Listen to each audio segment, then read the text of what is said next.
मी प्रांजल दीपक गरुड इयत्ता 9वी Saint marriage Malankara हायस्कूलमध्ये शिकत आहे. माझे गाव राजापूर, जिल्हा रत्नागिरी, महाराष्ट्र. मी आज शिवराय आणि नारी शक्तीचा आदर यावर भाषण देणार आहे.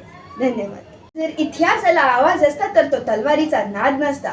तो एका स्त्रीच्या सन्मानासाठी उभ्या राहिलेला राजाचा श्वास असता.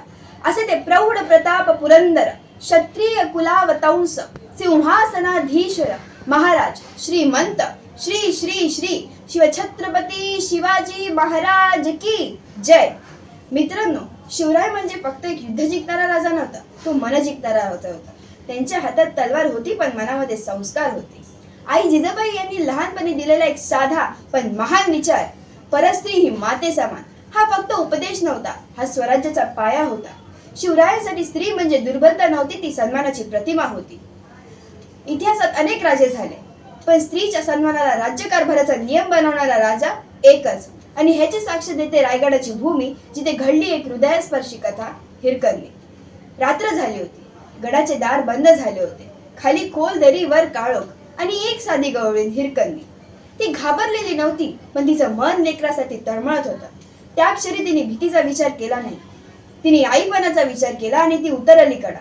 दगडांना धरून, जीवाचा आटापिटा करत, रक्ताने वाट रंगवत, मायेच्या शक्तीवर विश्वास ठेवून. हा पराक्रम केवळ धाडस नव्हता, हा मातृत्वाचा जाज्वल्य उद्गार होता. जेव्हा ही बातमी छत्रपती शिवाजी महाराज यांच्यापर्यंत पोहोचली, तेव्हा सगळ्यांना वाटलं नियम भंग झाला. पण शिवराय म्हणाले, जिथे मायेचा पराक्रम आहे तिथे शिक्षा नाही, तिथे सन्मान आहे. आणि या कड्याला नाव मिळाले हिरकणी बुरुज. शिवरायांसाठी स्त्री म्हणजे एक करुणेची पात्र नव्हती, तर स्वराज्याची शक्ती होती. आज प्रत्येक मुलीत हिरकणीचं धाडस आहे, प्रत्येक आई जिजाऊंचे संस्कार आहेत. फक्त त्यांना ओळखणारी शिवरायांची नजर हवी. चला, शिवरायांना आपण केवळ इतिहासात वाचू नका, तर विचारात जपूया.